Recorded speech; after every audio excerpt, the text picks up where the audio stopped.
13 de noviembre de 1942. Densas sombras envuelven el canal de Guadalcanal mientras, en la cubierta del destructor Amatsukase, el capitán japonés Tameichi Hara observa, desconcertado, lo que él describe como una erupción volcánica de acero y fuego. El cielo está desgarrado por explosiones, no hay puntería ni pausa, solo una pared continua de proyectiles. Hara escribe en su diario: no están apuntando, solo están disparando. Lo que para muchos era exceso, para él era revelación. La frase lanzada entre el humo y el retumbo contenía más que tácticas.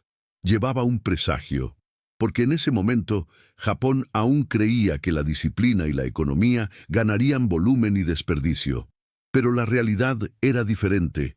El Pacífico no sería derrotado por maniobras, sino por munición. Este vídeo revela lo que los informes oficiales intentaron suavizar, la guerra que Japón intentó ganar contando balas y que Estados Unidos ganó contando fábricas. En cada escena, seguiremos cómo la doctrina del cálculo dio paso a la lógica de la saturación, cómo la precisión dejó de importar frente al stock. Al final, la guerra no la ganaron quienes apuntaban, sino quienes podían equivocarse sin consecuencias. Y disparar sin pensar se ha convertido en la forma más eficiente de ganar sin detenerse. Pero antes de entrar en los informes de combate, hay una estadística que resume el destino de esta historia. Entre 1941 y 1945, Estados Unidos produjo 47,0 millones de cartuchos para armas ligeras. Japón, 15 millones, una proporción de 3.100 a 1. Pero esta disparidad no representa solo volumen, representa filosofía. Una nación creó sistemas para producir tormentas, la otra, tradiciones para ahorrar balas. En este vídeo entenderás por qué los estadounidenses podían permitirse equivocarse, mientras que los japoneses tenían que hacerlo bien cada vez, y cómo eso determinaba no solo quién ganaba, sino cómo se lograba la victoria. Si valoras la historia bien contada y la investigación basada en hechos duros, considera apoyar este canal con un me gusta y tu suscripción. Esto ayuda a mantener viva la memoria detrás de los números. En el corazón de la doctrina naval japonesa había una convicción casi espiritual. Ganar la guerra no sería cuestión de volumen, sino de precisión. Era la filosofía del golpe perfecto, el disparo preciso, calculado y necesario. En los manuales doctrinales y los discursos de mando, la munición se trataba como un recurso tan noble como escaso. Cada barco entró en combate con sus existencias meticulosamente contadas, y cada hombre fue entrenado para disparar con contención, casi con reverencia. Por ejemplo, un cañón antiaéreo tipo 96 de 25 milímetros se operaba con protocolos estrictos. Abrir fuego solo cuando el enemigo cruzaba la marca de 800 metros, disparar en ráfagas de 3 a 5 disparos y cesar inmediatamente después de que el objetivo escapara de la distancia. No era una opción táctica, era una necesidad logística. Los depósitos simplemente no podían sostener otro tipo de guerra. Cada destructor japonés llevaba suficiente munición para unos 12 minutos de fuego continuo. Después de eso, se convirtió en un objetivo flotante. El país, limitado en acceso a materias primas estratégicas como el cobre, el plomo y la pólvora, basó toda su doctrina bélica en la escasez. El cálculo logístico era la base de la estrategia. Si un barco podía llevar 2.000 proyectiles de 5 pulgadas, entonces debería ganar la batalla con menos. La formación reflejaba este rigor. Los artilleros realizaban sus ejercicios con munición simulada o con cargas reducidas a números casi simbólicos. Los pilotos de caza, incluso en las etapas finales del conflicto, dispararon 30 proyectiles reales antes de su primera misión de combate. No porque no quisieran más, sino porque no había más. Se confiaba en la disciplina, la técnica y el sacrificio. Se creía que con suficiente precisión la escasez se compensaría. Pero el campo de batalla no reconoce las virtudes filosóficas, reconoce los resultados. El contraste con la mentalidad estadounidense era total. Mientras Japón contaba balas, Estados Unidos planeaba basándose en el exceso. El objetivo no era conservar munición, sino asegurar que nunca faltara. La doctrina estadounidense ha evolucionado para incluir el desecho como parte del método. Disparar sin parar no fue un error, fue una estrategia. La artillería de saturación, el fuego preventivo, las pruebas constantes. Todo esto solo fue posible porque la industria convirtió lo improbable en rutina. En Hastings, Nebraska, la mayor instalación de munición naval de EEU, se produjeron más de 300.000 proyectiles de 5 pulgadas al mes en 1943. Para comparar, el arsenal naval de Kure en Japón tuvo dificultades para producir 10.000 proyectiles al mes de todos los calibres combinados. Una sola fábrica estadounidense superó la producción nacional japonesa 30 veces. Y este hecho debe subrayarse. 30 veces más munición de una sola instalación frente a la suma de todas las fábricas enemigas. Si esta diferencia te ha impresionado, escribe en los comentarios: la logística gana. Y sin embargo, a mediados de 1942, la fe japonesa seguía intacta. Los oficiales veteranos, entrenados bajo el Código de Honor Naval y la contención estratégica, despreciaban lo que llamaban disparos ciegos americanos. Para ellos, el fuego continuo de los destructores clase Fletcher parecía un caos, pero fue precisamente este caos el que salvó vidas, derribó aviones y ganó batallas. Porque detrás de cada disparo había una cadena industrial irrompible, con culatos renovándose en tiempo real a miles de kilómetros del frente. No importaba cuántos barcos hundieron los japoneses, la munición estadounidense nunca cesaba. La vacuna que llegó hoy fue reemplazada mañana. Lo que Japón veía como desperdicio, Estados Unidos lo veía como una política de guerra. La doctrina japonesa resistió lo inevitable en la medida de lo posible. Incluso en 1944, cuando los signos de colapso logístico ya eran visibles en todos los frentes, la mentalidad no cambió. Se instruyó a los oficiales de artillería para revisar los cálculos de consumo antes de cada misión. Las unidades de infantería eran crónicamente racionadas. La racionalidad industrial fue reemplazada por la fe operativa. Pero contra fábricas que funcionaban a toda máquina, la fe no era suficiente. El capitán Hara, al escribir sobre los cañones americanos disparando sin sentido, no solo describía el fuego enemigo, estaba presenciando la quiebra de toda su doctrina, y eso fue solo el principio, porque la diferencia no estaba solo en los cañones, sino también en las cubiertas, los talleres y los depósitos. El siguiente impacto vendría de las misiones de reabastecimiento, y allí Japón descubriría que ni siquiera su estrategia de resistencia nocturna podía escapar a las matemáticas de lo imposible. Mayo de 1942. En la cubierta del portaaviones Shokaku, durante la batalla del Mar del Coral, el comandante Teishi Naito observaba en silencio el fuego antiaéreo que se desarrollaba ante sus ojos. Durante más de 4 horas, los buques estadounidenses mantuvieron una cadencia de fuego ininterrumpida contra las oleadas de bombarderos japoneses. Era como observar una máquina, no una flota. Los montajes de 5 pulgadas de los cruceros pesados disparaban al unísono, mientras que los cañones de 40 y 20 milímetros dibujaban un velo de acero en el cielo. No hubo duda, no había economía. Era un muro viviente de munición, constante, ensordecedor, impenetrable.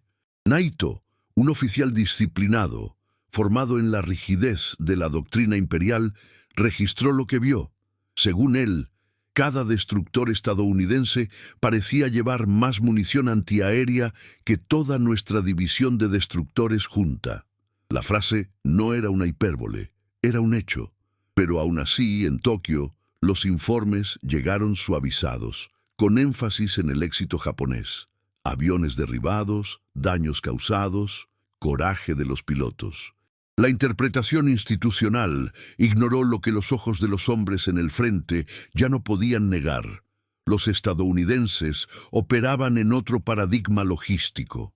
Meses antes, en febrero, en la batalla del Mar de Java, se había emitido otra alerta. El capitán Hara, entonces al mando del destructor Amatsukase, fue testigo de la acción conjunta de fuerzas británicas, estadounidenses, holandesas y australianas. La formación aliada, bajo el mando del contraalmirante Karel Doorman, disparó 619 proyectiles de 8 pulgadas durante la batalla. Solo 5 dieron en el blanco, una tasa de acierto inferior al 0,3%. 4 de los disparos se consideraron ineficaces. Para cualquier oficial japonés eso debería ser motivo de desprecio, y lo fue, en parte, pero Hara vio otra cosa. Mientras sus propios artilleros mantenían el control, disparando cada descarga, los aliados parecían imperturbables ante el gasto. Sus cañones disparaban como si la munición fuera infinita. Según los cálculos posteriores a la batalla, los buques aliados mantenían una cadencia de fuego que agotaba el stock medio de un destructor japonés en menos de una hora.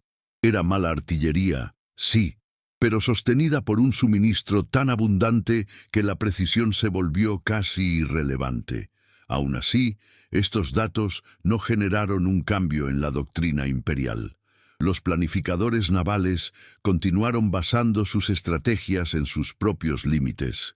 El error no fue la incapacidad para entender el poder estadounidense, sino creer que este poder seguiría la misma lógica que Japón.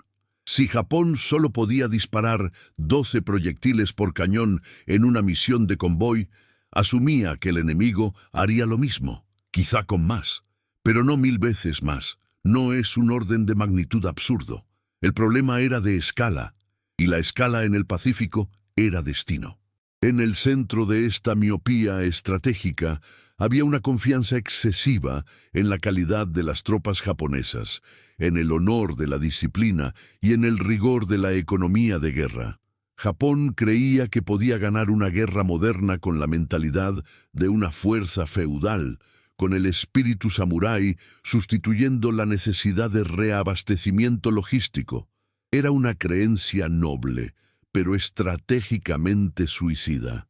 El comandante Masatake Okumiya, artillero del portaaviones Ryujo, entrenó a sus hombres con absoluto rigor. Cada disparo iba precedido por un cálculo. Cada impacto, celebrado como prueba de la superioridad moral y técnica de la Marina Imperial. Pero también sabía, su barco llevaba munición suficiente para solo 12 minutos de fuego antiaéreo sostenido. Después de eso, solo quedaba rezar o hundirse. Mientras tanto, en los astilleros estadounidenses, en Pearl Harbor, se equiparon buques de municiones con suficiente carga para reabastecer a toda una flota, no una, sino 50. Un solo envío transportaba 15.000 toneladas de proyectiles, suficientes para multiplicar decenas de batallas. Era una lógica de abundancia que los japoneses no podían concebir.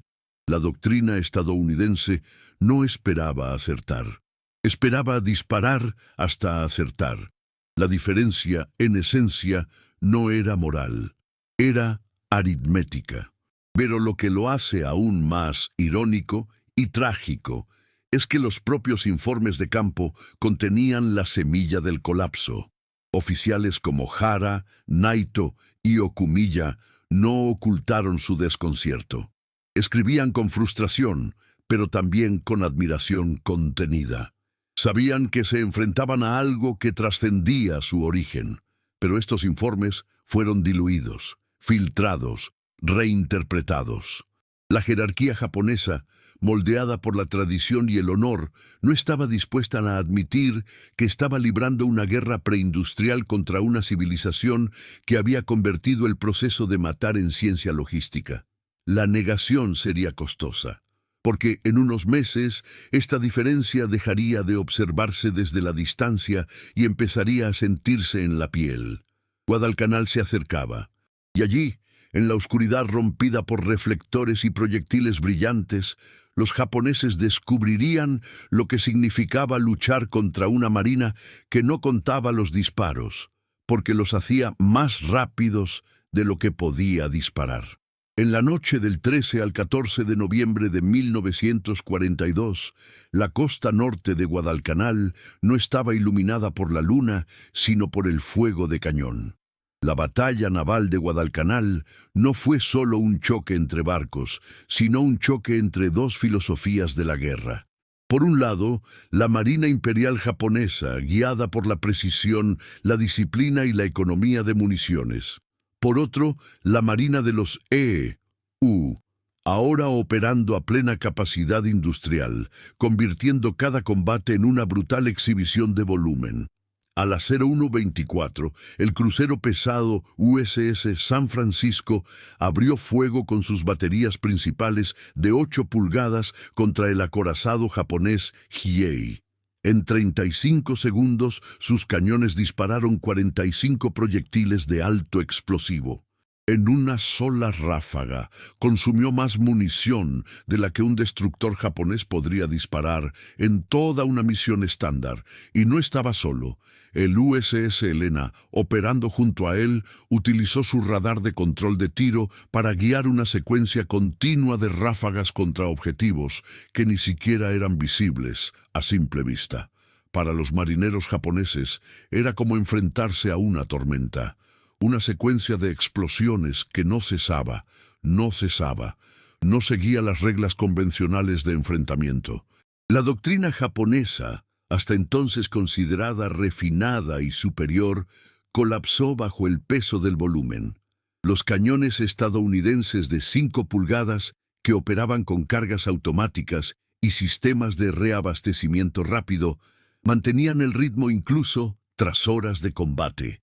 La Marina de los EU había convertido sus barcos en plataformas de saturación. Ya no era necesario apuntar perfectamente, fue suficiente para llenar el espacio de acero. La lógica detrás de esta estrategia era sencilla. Si puedes disparar 1000 veces, lo haces bien. Si el enemigo solo puede disparar a 20, debe ser perfecto, todo el tiempo. Y ningún equipo en el mundo es perfecto todo el tiempo. La escena, observada por funcionarios de ambos bandos, fue descrita por testigos japoneses como un amanecer artificial. Los reflectores americanos barrían el horizonte, pintando objetivos. Cada vez que un haz se fijaba en un casco, decenas de cañones abrían fuego. Era una coreografía de la destrucción, con una cadencia que parecía imposible.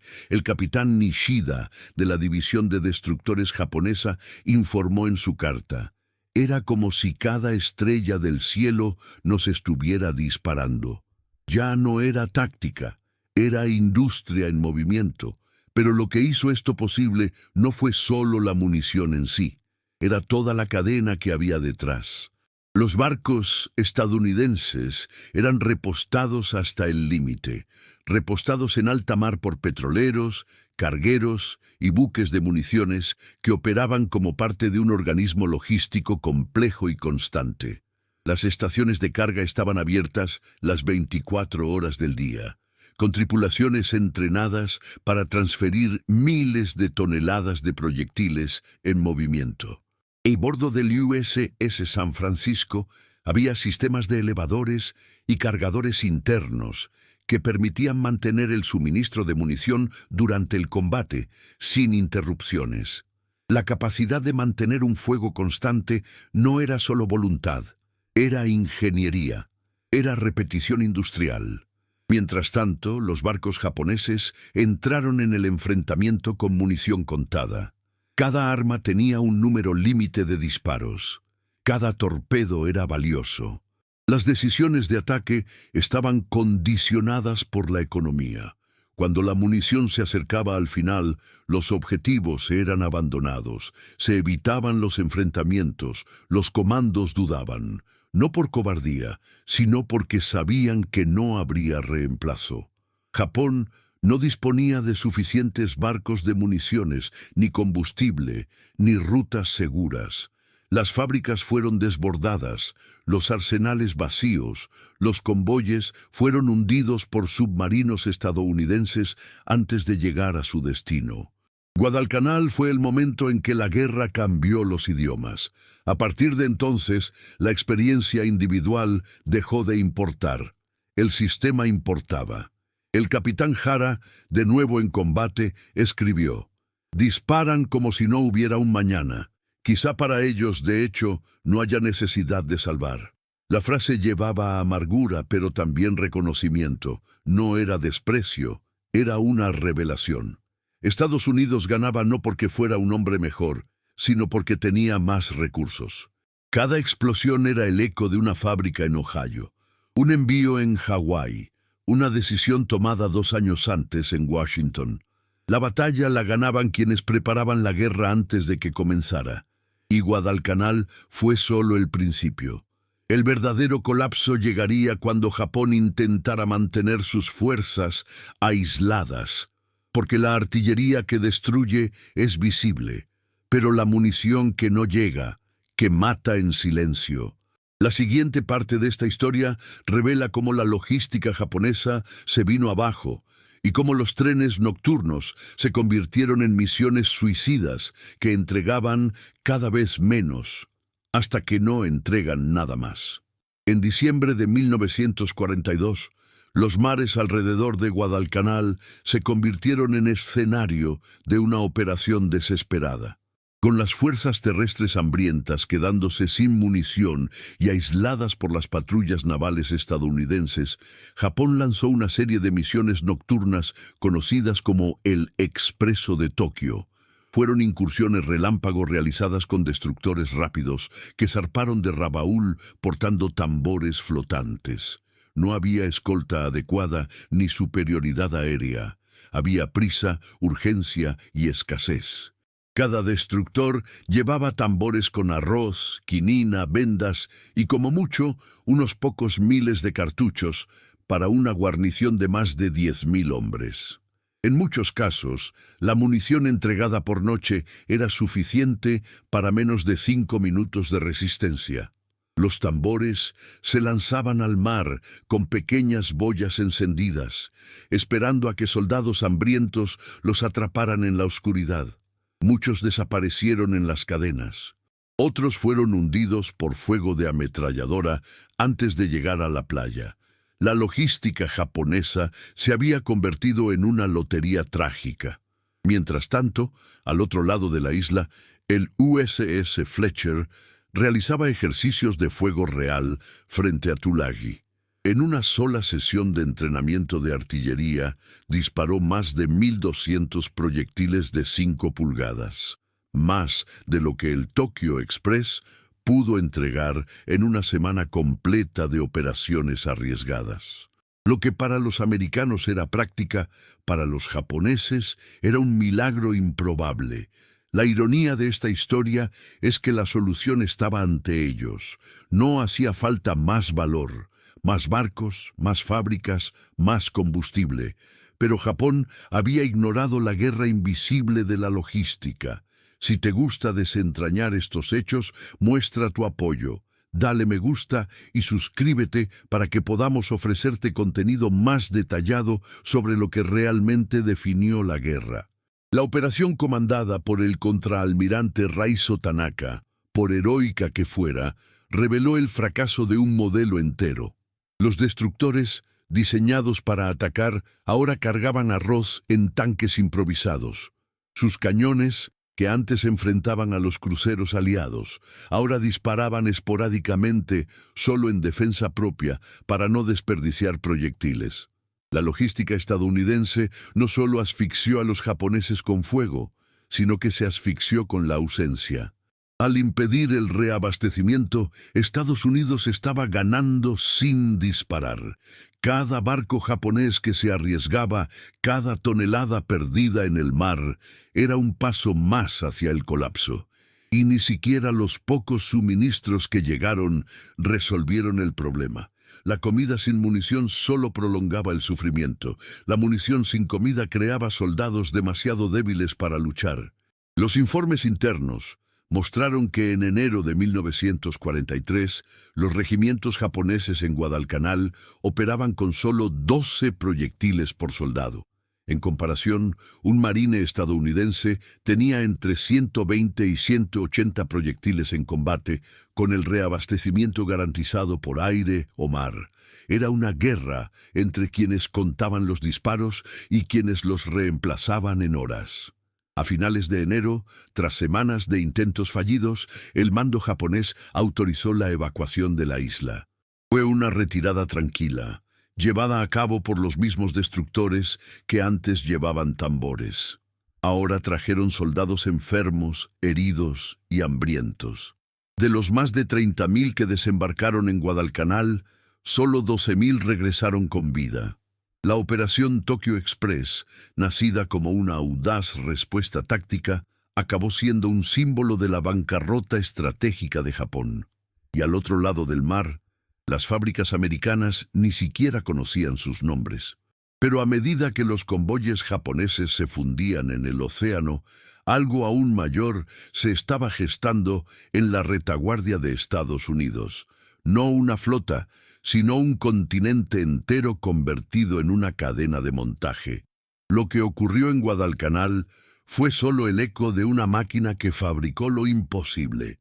En la siguiente parte, revelaremos las catedrales de las municiones estadounidenses, fábricas que producían más proyectiles al mes que Japón en todo un año, y cómo convirtieron el concepto de guerra en estadísticas repetibles.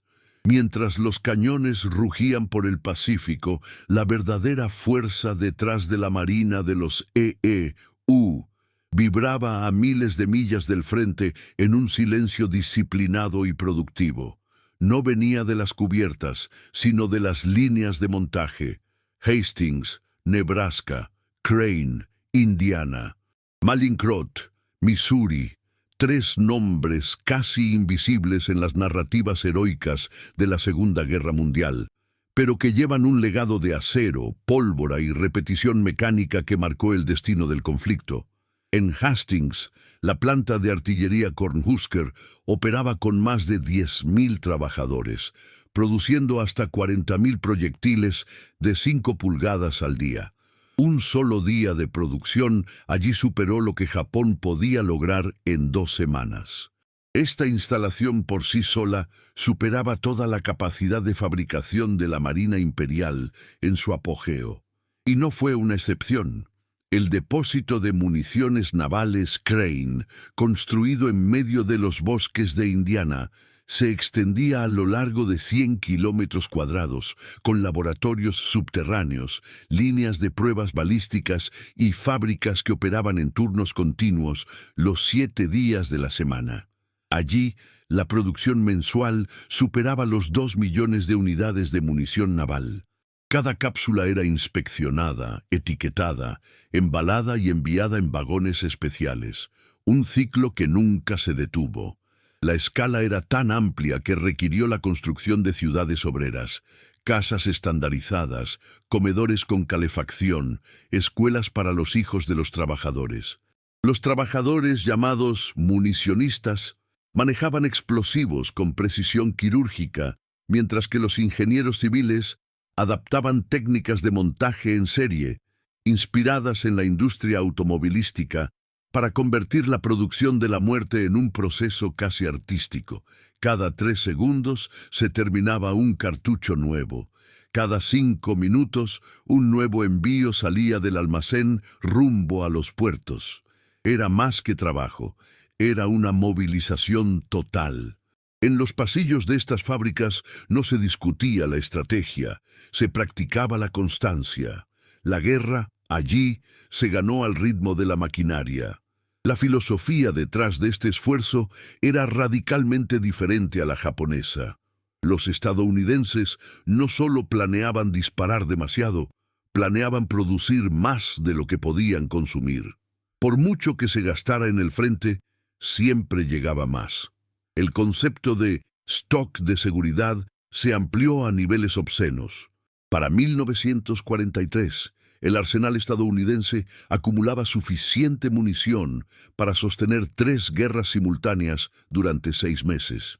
Japón, ese mismo año, ya enfrentaba carencias críticas incluso para el entrenamiento básico. La diferencia filosófica era abismal. Donde los japoneses enseñaban a ahorrar, los americanos enseñaban a recargar energías. La eficiencia del sistema era tal que algunos barcos recibían repostaje completo en alta mar en menos de 40 minutos. Talleres flotantes, embarcaciones de munición y convoyes sincronizados mantenían la línea del frente conectada al corazón productivo del país. Cuando un acorazado como el USS Washington disparó más de 1.200 proyectiles en una sola batalla, no surgían preocupaciones logísticas, había más de las necesarias. En cambio, cuando el Yamato disparaba, los técnicos japoneses observaban el consumo con cautela, preocupados por el reabastecimiento. Una diferencia que resumía la lógica de 2 civilizaciones en guerra. La escala también se ha traducido en innovación. La industria bélica estadounidense no solo producía, sino que mejoraba constantemente sus productos. Nuevos tipos de pólvora, cápsulas con sellado mejorado, cebadores más sensibles, recubrimientos resistentes a la humedad tropical. Todo se probó a fondo en campamentos secretos como el campo de pruebas de Aberdeen, donde el rendimiento se medía mediante sensores, cámaras y cálculos de precisión. La guerra la llevaban a cabo científicos, metalúrgicos e ingenieros de producción. La figura del héroe soldado compartía espacio con trabajadores que nunca pondrían un pie fuera de su estado natal, pero que, sin saberlo, decidían cada combate a miles de kilómetros de distancia. Los informes de inteligencia japoneses han recogido ecos de esta realidad, pero a menudo han sido desacreditados. En un memorando interno de la Marina Imperial de marzo de 1943, se estimó que Estados Unidos dispone de instalaciones capaces de mantener sus buques en funcionamiento sin restricción de munición durante al menos 2 años. La nota se archivó como exagerada y no confirmada. La negación no era solo un error analítico, era un mecanismo de defensa. Admitir la verdad significaría reconocer que la guerra ya estaba perdida sobre el papel, no por el valor, sino por el relato. La amarga ironía es que las batallas libradas con fuego intenso fueron solo la superficie. El verdadero campo de batalla se encontraba en las cintas transportadoras, en los almacenes y en los reactores químicos. Estados Unidos había descubierto la fórmula para la victoria: no derrotar al enemigo en combate directo, sino asfixiarlo en comparación. Ganar no solo por estrategia, sino por aplastamiento aritmético. Japón, con su tradición de honor y sacrificio, entró en una guerra en la que el oponente podía permitirse perder, porque siempre podía reconciliarse. Pero si la munición ya era una ventaja desproporcionada, el siguiente capítulo añadiría algo aún más letal: precisión automática. Los estadounidenses estaban a punto de abandonar la vista humana como sistema principal de puntería y transformar las matemáticas de la destrucción en una función mecánica. La siguiente parte revela cómo el sistema Mark 37 convertía cada disparo en un cálculo y cada nave en un cerebro armado. Porque para Estados Unidos, disparar sin pensar no significaba fallar. Significaba que ya habían pensado en ti. El teniente Saburo Fukuda, veterano del escuadrón de bombarderos en picado de la Marina Imperial, describió el momento con una frialdad que solo la memoria precisa puede ofrecer. Al cruzar la línea de ataque contra un grupo de cruceros estadounidenses en las Islas Salomón, el cielo frente a él ya no era azul.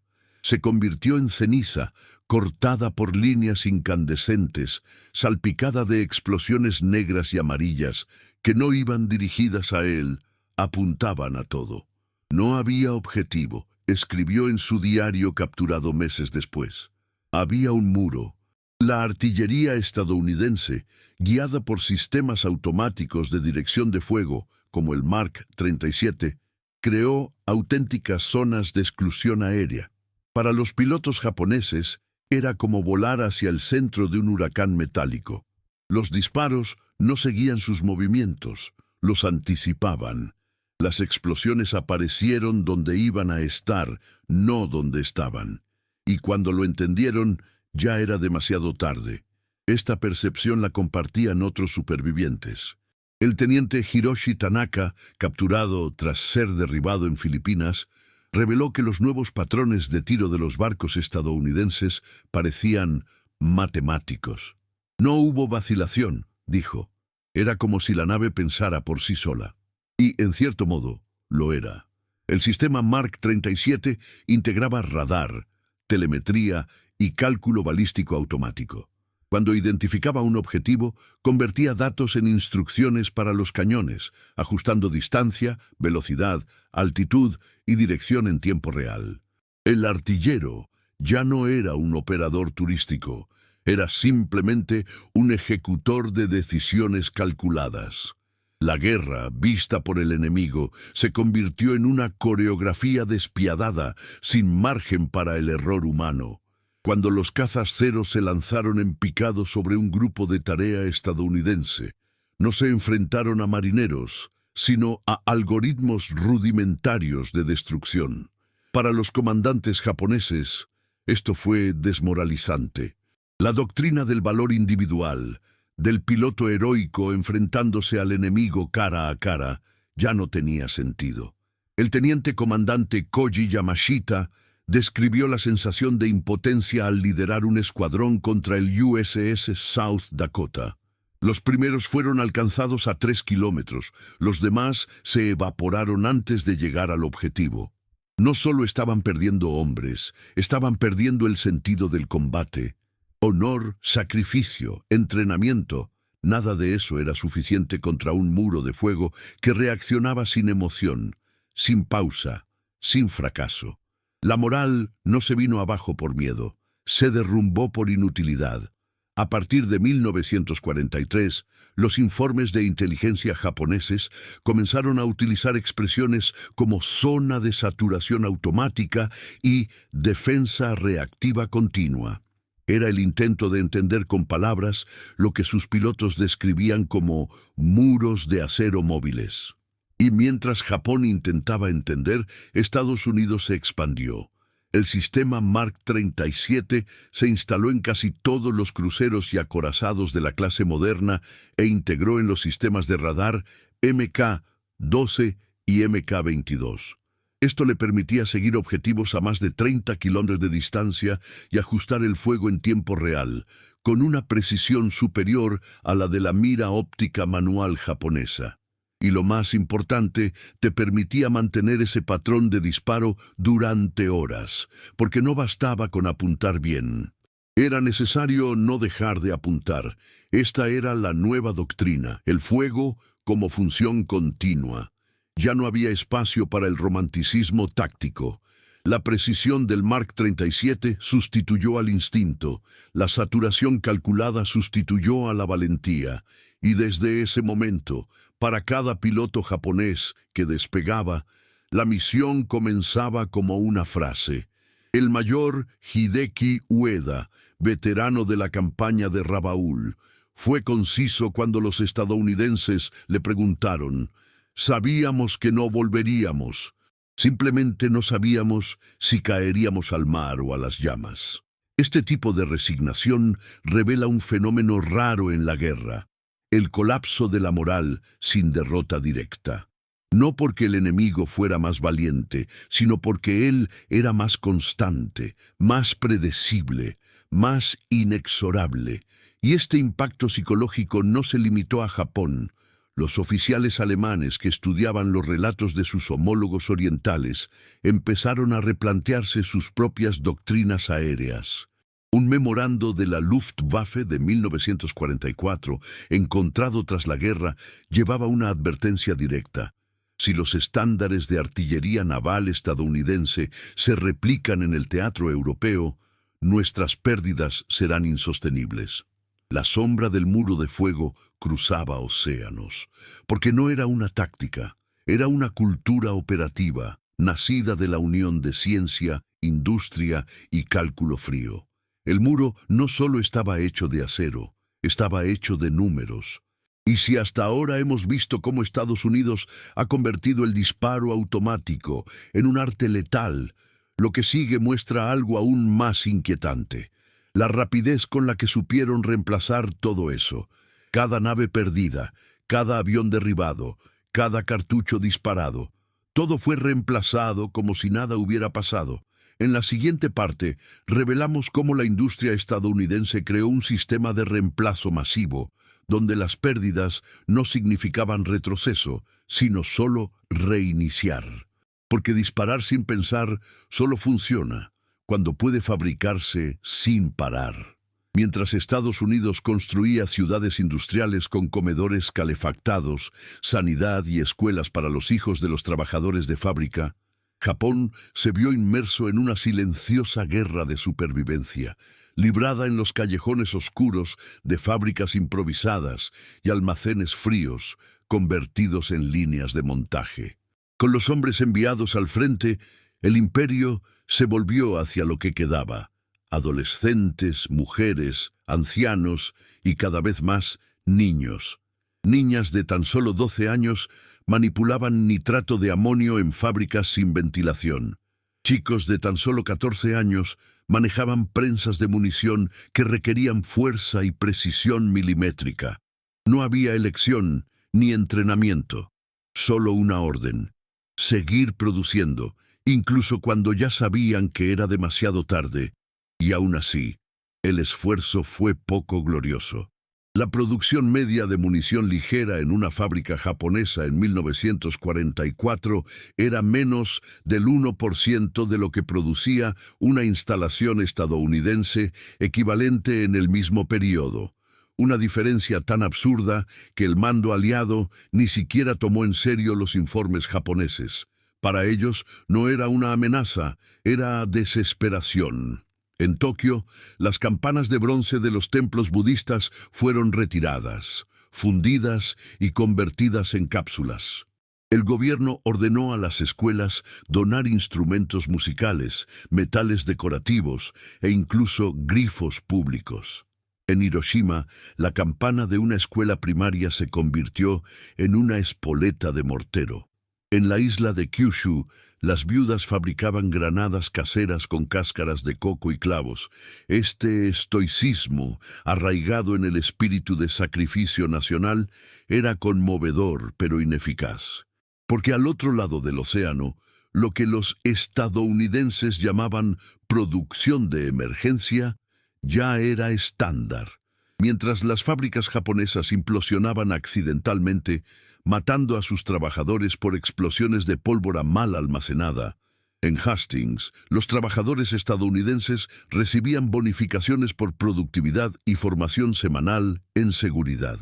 En uno, la guerra era esperanza; en el otro, el castigo.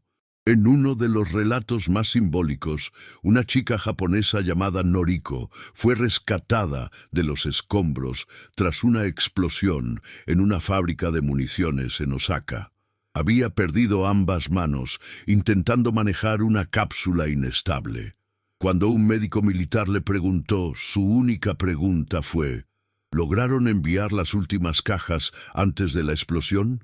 No sabía que los proyectiles que intentó montar eran inferiores, incompatibles con los cañones y sin tiempo suficiente para ser entregados.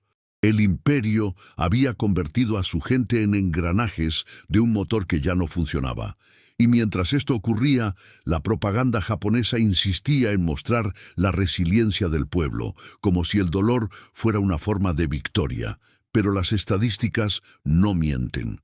En 1944, el número de trabajadores fallecidos en accidentes industriales en Japón superó al número de bajas en algunos enfrentamientos navales.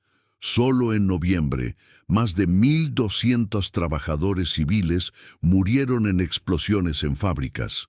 En Estados Unidos, esta cifra no llegó a 100, y aún así cada caso se manejó con investigaciones formales y compensación. Pausa para un hecho que resume este abismo. Mientras Japón logró fabricar 15 millones de munición ligera durante la guerra, Estados Unidos produjo 47.000 millones, una proporción de 3.100 a 1. Si esto te sorprende, comenta ahora abajo. La logística gana. Porque esta estadística no se refiere solo a las armas. Trata sobre la carga que cada sociedad ha impuesto a sus propios hijos. Uno vivía la guerra con estrategia, el otro con sudor y hambre. El capitán Hara escribió: ya no teníamos forma de resistir, no por falta de voluntad, sino porque los proyectiles que nos faltaban los fabricaban niños desnutridos. Esta frase perdida en las páginas de un diario olvidado resume la tragedia de una doctrina que esperaba ganar por el espíritu, pero ignoraba que la guerra moderna se gana con un sistema. Y lo que lo hace aún más cruel es que Estados Unidos, con todo ese poder, todavía estaba calentando sus motores. Lo que vendría después no era solo el dominio del mar, era el dominio de los cielos. Porque cuando puedes fabricar 50.000 proyectiles al día, también puedes fabricar 1.000 aviones al mes. Y el siguiente capítulo revela cómo esta producción aérea hizo imposible cualquier reacción japonesa. Cuando los cazas estadounidenses empezaron a volar en las nubes, y cada bomba era solo una entre millones, el cielo se volvió tan letal como el mar. En 1944, cuando Estados Unidos alcanzó su pico de producción militar, Japón se vio obligado a entrenar pilotos de combate con menos de 100 horas de vuelo. La escasez de combustible, munición y aeronaves obligó a los instructores a reducir la formación al mínimo. En algunas bases de Manchuria, los cadetes solo recibieron 30 balas reales con ametralladoras antes de ser enviados al combate. Eso era todo lo que el imperio podía ofrecer. 3 disparos cortos, en sesiones rápidas, con cañones montados en montajes fijos. No hubo simulación aérea, ni ejercicios de tiro en movimiento. Muchos despegaron sin haber disparado nunca a un objetivo real. Mientras tanto, los estadounidenses dispararon más que eso en un solo segundo de entrenamiento con sus cazas P-47 y F-6F Hellcat. La diferencia no era solo una cuestión de recursos, era una de realidad. En centros de entrenamiento de la Marina de como Corpus Christi y Pensacola, cada piloto era sometido a una rutina implacable de instrucción práctica, cientos de horas de vuelo, varios tipos de munición, simulaciones con objetivos en movimiento, combates simulados con veteranos y, sobre todo, repeticiones. La lógica era sencilla. El piloto tenía que cometer 1.000 errores antes de acertar cuando realmente importaba. El error formaba parte del proceso. El sistema toleraba fallos porque podía absorberlos. Japón, por otro lado, exigía ajustes inmediatos. No por elección, sino por necesidad. Cada bala fallada era una bala menos en la parte delantera. Cada litro de combustible gastado era un vuelo de combate menos. Era una pedagogía de supervivencia. Pero la guerra moderna no perdona la improvisación. Para 1943, Estados Unidos entrenaba a más de 8.000 pilotos al mes. Japón, menos de 400. Y estos 400 recibieron proporcionalmente menos del 10% de los recursos destinados a la formación estadounidense. La diferencia era tan grotesca que el propio Estado Mayor japonés admitió en un documento interno que la tasa de error de los nuevos pilotos solo es aceptable si no hay oposición aérea. Un reconocimiento implícito de que estaban entrenando hombres para morir, no para luchar.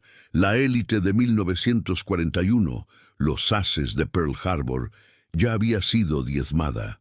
Y sus reemplazos no eran soldados listos para usar, sino aprendices enviados a morir en un cielo hostil. La misma lógica se aplicaba a los artilleros de los barcos. Mientras los cruceros estadounidenses entrenaban semanalmente con fuego real, los destructores japoneses realizaban simulaciones con cañones descargados o disparos individuales. Un comandante de la Marina Imperial informó que su tripulación solo había disparado el cañón principal 3 veces antes del combate. Los estadounidenses, en cambio, entrenaban en rotación. Los operadores intercambiaban posiciones, simulaban fallos, practicaban recarga bajo fuego simulado y mantenían una base de datos de estadísticas de impactos utilizada para afinar el entrenamiento. No era solo entrenamiento, era ciencia. Esta preparación continua significaba que, incluso cuando perdía equipo o hombres, Estados Unidos contaba con un flujo constante de reemplazos cualificados. Japón, en cambio, también estaba perdiendo el conocimiento acumulado. Cada piloto derribado era una pérdida irreversible. Cada artillero abatido era un vacío que no podía ser cubierto. La guerra de desgaste también fue una guerra de aprendizaje. Y en este campo, Estados Unidos acumulaba una ventaja invisible pero letal: la experiencia colectiva. En el campo de la artillería antiaérea, los números son aún más crueles. El artillero de un barco estadounidense podía disparar hasta 10.000 proyectiles al año durante el entrenamiento. Su equivalente japonés, menos de 500. Esto significaba que, en enfrentamientos reales, los estadounidenses dispararían con reflejos ya condicionados. El éxito fue consecuencia del hábito, no de la suerte. La maquinaria bélica estadounidense no solo entregaba potencia de fuego, sino que practicaba su uso con obsesión, porque sabían que el entrenamiento era, en esencia, una simulación del frente. Y cuanto más real fuera, menor sería el impacto de la sorpresa. A finales de 1944, los informes de inteligencia japoneses ya no ocultaban el colapso de la enseñanza. Uno de ellos afirmó: «Estamos entrenando a los soldados para que mueran con honor, no para ganar eficazmente». Una frase que, en cualquier análisis técnico, revela la derrota incrustada en la doctrina. Porque el honor no sustituye al radar. El valor no sustituye a la práctica. Y la tecnología, cuando se alimenta de recursos ilimitados, se convierte en un muro tan impenetrable como el acero. El capitán Takashi Suzuki, en una carta personal rescatada tras la guerra, escribió: «Nuestros pilotos son lanzados al cielo como hojas al viento. Esperamos que encuentren al enemigo, pero en el fondo sabemos que no volverán». Esta resignación fue el resultado de una verdad ineludible. Los estadounidenses estaban luchando una guerra para la que se habían entrenado miles de veces. Japón no. Y cuando un bando puede cometer 1.000.000 de errores hasta que lo consigue, y el otro nunca puede cometer un error, la guerra termina antes de empezar. Pero a medida que la doctrina japonesa se desmoronaba, surgió un nuevo arma en el arsenal estadounidense. No era un barco, no era un avión, era un buque que transportaba artillería, tanques, combustible, munición y soldados, todo a la vez. Fue el barco que llevó la guerra a la playa. En la siguiente parte aprenderás sobre el poder invisible detrás del fuego, la logística anfibia. Porque hacer proyectiles es una cosa, llevarlos al frente, bajo fuego enemigo, es otra. Y Estados Unidos hizo ambas cosas, con perfección matemática. En la cubierta del USS Washington, en plena oscuridad del Pacífico, los artilleros operaban en silencio coordinado. No miraron al objetivo, ni siquiera lo necesitaban. El sistema Mark 37, oculto en su torreta blindada, lo hizo por ellos. Integrado con los radares MK-12 y MK-22, el sistema capturaba la posición enemiga, calculaba velocidad, dirección, elevación y ajustaba los cañones en tiempo real. Cuando el comandante autorizaba el fuego, los disparos no eran estimaciones, eran predicciones matemáticamente acertadas. Era como si cada barco americano fuera un cerebro armado, viendo más allá de la niebla, la noche y la distancia. En contraste, los buques japoneses seguían operando con telémetros ópticos, cálculos manuales y observadores en torretas expuestas. En las batallas nocturnas, esto significaba ceguera. La diferencia se tradujo en cifras mortales. Durante la segunda batalla naval de Guadalcanal, el USS Washington abrió fuego contra el acorazado Kirishima a más de 17 kilómetros de distancia, en completa oscuridad, guiado exclusivamente por radar.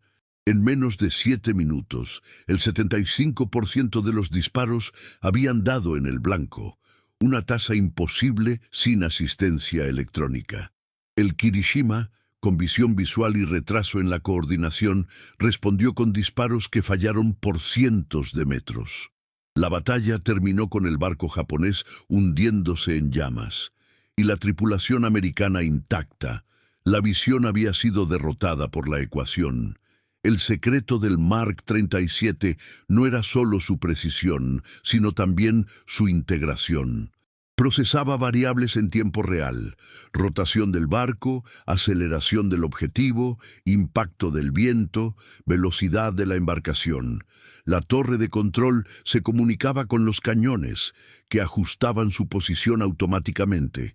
Era un circuito de datos donde el humano solo supervisaba. En pruebas realizadas en 1943, los barcos equipados con Mark 37 aumentaron su precisión en un 63% respecto a años anteriores. El sistema era tan fiable que en muchos casos disparaba incluso antes de que el enemigo apareciera visualmente en el horizonte. Esto redefinió el combate naval. Los japoneses lo sabían, pero no podían hacer nada. En 1942, Japón aún estaba probando versiones prototipo de radares navales que fallaban bajo la lluvia. Sus sistemas de control de tiro eran adaptaciones de modelos británicos de los años 30. El tiempo de respuesta entre la detección y el disparo superó los 40 segundos, un retraso fatal. Un oficial de la Marina Imperial, capturado en Filipinas, resumió la desventaja. Teníamos los ojos nublados. La suya, ampliada. No exageraba. En combate bajo niebla o lluvia, los barcos japoneses se convertían en objetivos inmóviles. No fue solo una derrota táctica, fue una humillación tecnológica. La doctrina japonesa valoraba la habilidad del comandante, la intuición del artillero y la experiencia del veterano. Pero esto tuvo un precio. Era un sistema que dependía de individuos excepcionales, no de procesos replicables. Los estadounidenses hicieron lo contrario. Estandarizaron la precisión, convirtieron el objetivo en ciencia, eliminaron el factor humano siempre que fue posible, y cuanto más tiempo pasaba, más letal se volvía este sistema. En 1944, nuevos ajustes al Mark 37 permitieron integrar los datos directamente con las torretas antiaéreas, creando zonas de defensa automatizadas. Cada avión enemigo que se acercaba se enfrentaba a un cálculo, no a una reacción. La batalla de Leyte fue la culminación de esta lógica. Los barcos estadounidenses identificaron destructores japoneses a más de 20 kilómetros de distancia, iniciando fuego antes incluso de ser detectados visualmente. En registros analizados en el periodo de posguerra, oficiales japoneses informan de ráfagas surgidas de la nada, impactos antes del sonido, y las embarcaciones chocaron antes de ver al enemigo. Era el efecto Mark 37. Atacar antes de que el enemigo supiera que había sido detectado. El tiempo ya no era un aliado, se convirtió en una frase, y el impacto fue doble, porque aunque cada disparo estadounidense representaba la suma de los datos, cada disparo japonés era, en el fondo, una suposición. En batallas donde cada segundo contaba, la ventaja no era solo el volumen, sino la certeza. Cuando sabes dónde estará el enemigo en 3,5 segundos, no tienes que golpearlo con suerte. Solo tienes que pulsar el botón. El capitán Mitsuo Ito, que comandaba un crucero en 1944, confesó en el interrogatorio que las probabilidades de impactar contra un barco estadounidense en movimiento de noche eran casi nulas. No por falta de valor, sino por falta de cálculo. Y sin embargo, muchos funcionarios japoneses continuaron subestimando el poder del sistema estadounidense. Creían que la tecnología no resistiría el verdadero caos del combate, pero se resistió, y así fue. El teniente comandante Raymond Calhoun, del USS Barrett, resumió la doctrina estadounidense en una frase seca: dispara primero, hazlo bien primero, sigue viendo en la oscuridad. Esta frase se convirtió en el lema no oficial de la Flota del Pacífico, y describía no solo una filosofía del combate, sino la consolidación de una era, la era del control por máquinas, de la precisión matemática, de la puntería sin ojos, y que aún confiaba en la visión. Ya estaba mirando el pasado, pero si el control de fuego hacía que cada disparo estadounidense fuera más letal, había algo aún más aterrador en juego: la capacidad de llevar esa artillería a cualquier playa del mundo, porque apuntar bien es una ventaja, pero desembarcar tanques, munición y tropas en cualquier costa, en cualquier clima, es el verdadero dominio. Y en la siguiente parte veremos cómo el poder invisible de las embarcaciones de desembarco ha convertido la logística en estrategia. Cuando la munición viaja con los marines, el mar deja de ser un obstáculo y se convierte en un puente. Al comienzo de la guerra, derribar un avión era un reto de física y suerte. El artillero tenía que calcular en segundos la velocidad, trayectoria, distancia y tiempo de fusión del objetivo, y esperar que el proyectil explotara lo suficientemente cerca como para causar daños. Pero la suerte es un recurso escaso, y Estados Unidos decidió eliminarlo de la ecuación. En 1942, una revolución invisible tomó el campo de batalla: la espoleta de proximidad, o mecha de proximidad. Un dispositivo del tamaño de una lámpara, capaz de detectar la presencia de un objetivo y explotar automáticamente en el punto óptimo. Fue el fin de la apuesta, el inicio de la precisión automatizada. Cada mecha era una maravilla de microingeniería. Contenía un transmisor de radio, un receptor, una fuente de energía en miniatura y un circuito calibrado para detectar cambios de frecuencia causados por la aproximación de un objeto. Al acercarse a un avión enemigo, la onda reflejada alteraba la señal y el proyectil explotaba. No era necesario golpear directamente. Fue suficiente para acercarse. Como resultado, la efectividad de la artillería antiaérea aumentó hasta un 600%. Aviones que antes requerían decenas de proyectiles, ahora podían ser derribados de un solo disparo. Fue la victoria de la física aplicada y de la industria capaz de replicarlo en millones de unidades. El desarrollo era un absoluto secreto. Más de 15.000 científicos, ingenieros y trabajadores participaron en el proyecto, coordinado por el Laboratorio de Investigación de Artillería de la Marina de los EEUU. Entre ellos, nombres como Merle Tube y Vannevar Bush. Pero el verdadero genio no estaba en los laboratorios, sino en la línea de producción.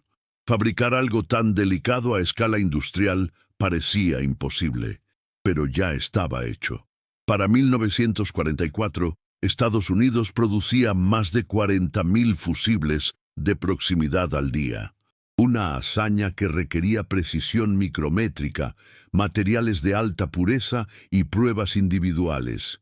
Cada fusible pasaba por 3 fases de inspección antes de ser montado en la ojiva. Japón, en cambio, ni siquiera se acercó.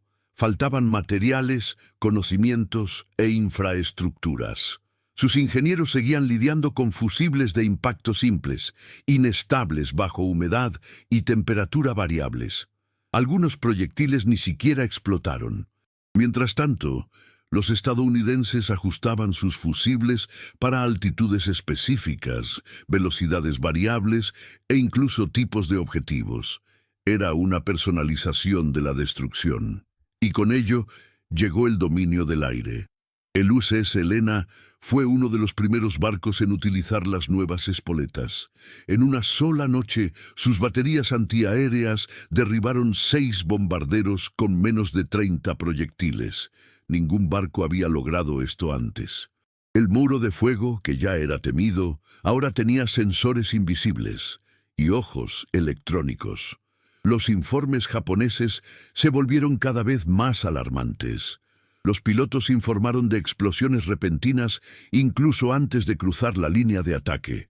Muchos cayeron sin saber qué les había golpeado. El mando japonés sospechaba de bombas guiadas o radiación direccional, pero la verdad era más simple y devastadora.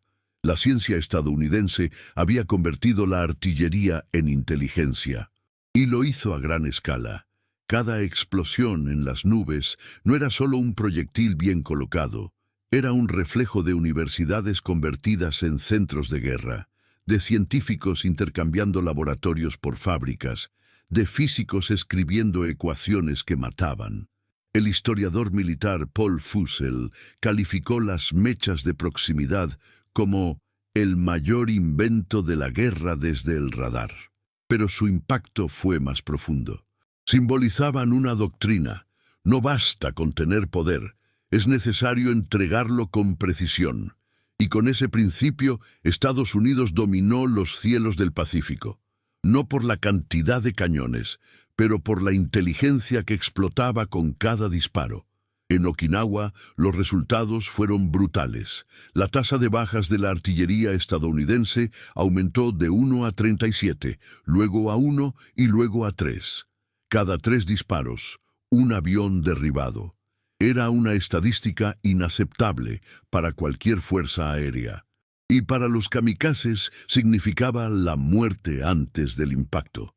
La táctica de sacrificar pilotos perdió su sentido cuando los aviones no alcanzaban el objetivo.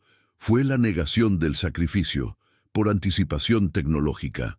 En 1945, los alemanes finalmente tomaron conciencia de la existencia de los fusibles. Un informe de la Kriegsmarine advertía: si los proyectiles británicos o estadounidenses explotan antes del impacto, nos enfrentamos a una amenaza poco convencional. Ya era demasiado tarde. El avance se había consolidado y fue en todos los frentes. Pero quizá el hecho más simbólico de todos es este. Al final de la guerra, Estados Unidos había producido más de 22 millones de fusibles de proximidad. Japón, 0. Un hueco que resume el abismo. Mientras un bando construía inteligencia que explotaba, el otro seguía dependiendo de la puntería del artillero. Y en ese intervalo de microsegundos, volaron piezas de una guerra que ya tenía a un dueño.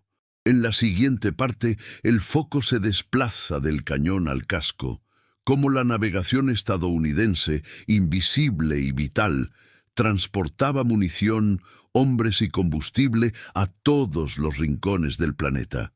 Porque disparar con precisión no sirve de nada si la bala no llega al campo de batalla, y Estados Unidos se aseguró de que cada cápsula cruzara el océano, sin importar el coste.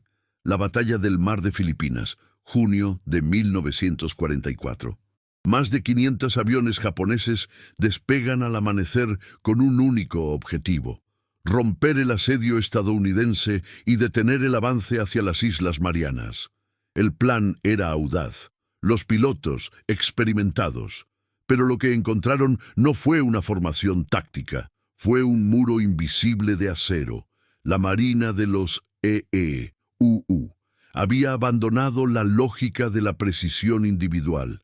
En su lugar, adoptó la doctrina de la saturación volumétrica. Ya no apuntaban a los aviones, miramos el aire donde estarían ellos.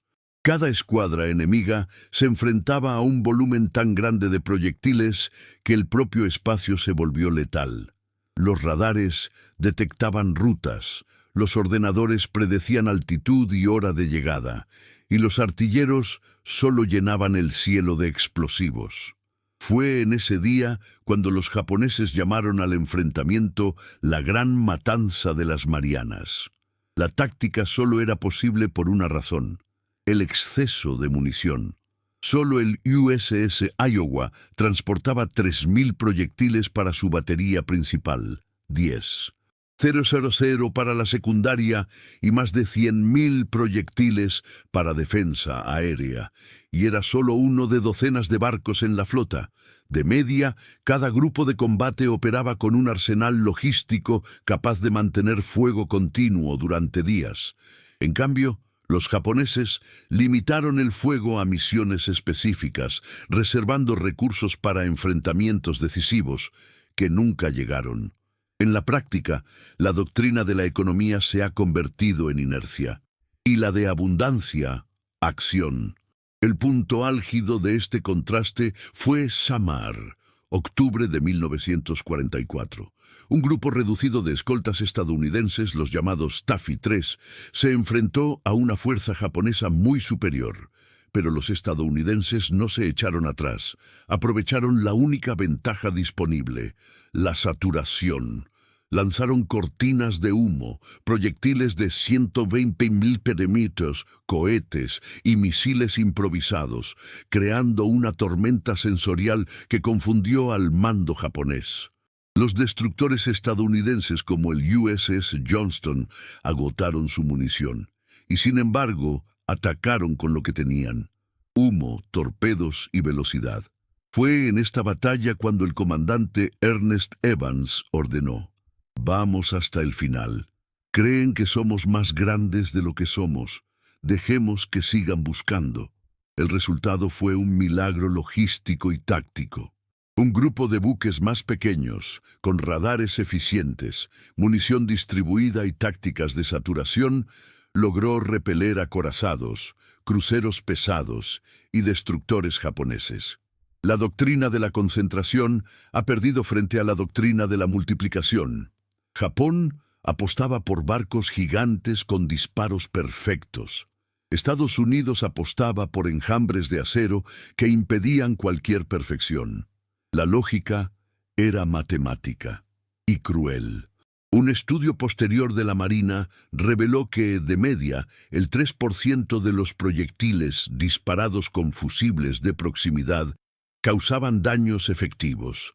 Pero cuando se disparan 1.000.000 de proyectiles, ese 3% representa devastación total.